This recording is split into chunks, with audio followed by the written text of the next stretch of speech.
কি দুর্গন্ধ, এসব কথা করেন ভন্দ। এই রঙিন পৃথিবীতে তো কিছু মানুষ অন্ধ, তাই তাদেরকে নিয়ে আজকে শুনবেন কিছু ছন্দ। মানুষের বাড়িতে বাড়িতে গিয়ে টয়লেট পরিষ্কার করা এই মানুষগুলোকে রাস্তায় দেখলে কিছু শিক্ষিত মানুষ নাকে টিস্যু দিয়ে নাক করে বন্ধ, যেন লোকটির গায়ে লেগে আছে গু চড়াচ্ছে দুর্গন্ধ। আরে মানুষ, অন্ধ তোমাদের চিন্তা ভাবনা, গন্ধ তোমাদেরই গায়ে।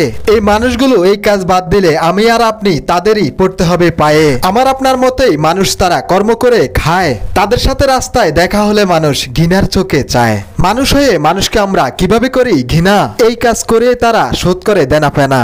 হতে পারে দুর্গন্ধ, তাদের জামা কাপড়ে লেগে আছে ময়লা, ঠিকই আপনার আমার উপরে ফিটফাট, ভিতরটা কয়লা। সমাজে শিক্ষিত চিন্তার মানুষ আমরা, তাই আমাদের জন্য এদের সন্তানরা স্কুলে নিতে পারে না শিক্ষা, অথচ তাদের জায়গায় আমরা থাকলে করতে হতো ভিক্ষা। হঠাৎ কাকার সাথে দেখা হয়েছে আমাদের সেই রাস্তা, হঠাৎ করে আমার মাথায় আসলো ভিডিও করার চিন্তা। চলন্ত গাড়ি হঠাৎ থেমে যায়, নিভে যায় আমাদের জীবনের আলো। দুই দিনের এই রঙিন পৃথিবীতে বেশি স্বপ্ন না দেখাই ভালো। থেমে যেতে হবে সবারই, পার্থক্য হলো একদিন আগে কিবা পরে। মরার পর রাখবে না তো আমাদেরকে বেশি সময় ঘরে। অহংকারীরাও তো ঘুমাচ্ছে সেই ছোট্ট মাটির ঘরে। এই বাস্তব কথাগুলো সোশ্যাল মিডিয়ার কয় ভিডিওতে বলে। রঙিন দুনিয়াতে টাকার পিছনে ঘুরে পাপের বোঝা করলাম ভার। কিছু হারাম টাকার জোরে আমাদেরকে দুনিয়াতে বলে স্যার। সময় থাকতে বুঝলাম না এই পৃথিবী আখিরাতের বাজার। আবার কিছু শিক্ষিত আছে, ইংলিশ শিখে মুরব্বীর সাথে কথায় কথায় বলে নো নেভার। এরকম অন্যায় অনেকে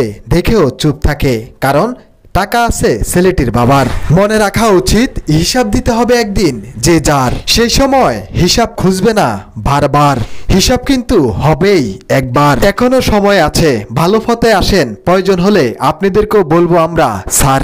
আবার কিছু টাকার অভাবে মসজিদের হয়েছে বেহাল দশা, এগুলো দেখে মসজিদ নির্মাণ করতে ইচ্ছুক গ্রামেতে কমেডি আছে বসা। টাকার অঙ্ক শুনতেই কিছু ধনী হয়েছে পিছু, ওইদিকে মধ্যবিত্ত একজন উঠে বলে প্রয়োজন হলে ডাবল দেব, দায়িত্ব নিতে পারবো না কিছু। এমন ভাবে ভাবলে সবাই মসজিদ ঠিকই হবে বেহাল। আজকে তুমি মারা গেলে কালকেই হবে সব সম্পদ কাল। আমার কথাগুলো যাদের সাথে মিল রয়েছে তাদের কাছে তো আমার কথাগুলো ঠিকই ধান্নামরিচের মতো হবে ঝাল। আমার কথাগুলো শোনার পর এখনো সময় আছে, ধরেন আপনার নিজের জন্য একটি হাল। অন্যদিকে কষ্ট করে প্রবাসীরা টাকা পাঠায় দেশে, আবার পরিবারের মানুষজনে কষ্ট দেয় শেষে। বিদেশি টাকা কামানো সহজ এটা ভাবে লোকজন, আবার কিপটা বলে খোসা মারে আত্মীয় স্বজন। জীবন যৌবন উজাড় করে পড়ে থাকলো প্রবাসে, দেশে আসার পর বোঝা গেল স্বার্থের জন্যই সবাই ভালোবাসে। আমার কথাগুলো শুনে অনেকে কিন্তু হাসে, যারা আমার কথাগুলোর মর্ম বুঝবে না তাদের মুখেই হাসিটা সাজে। আমি শরীফুল্লাহ একটা কথাও বলিনি বাজে।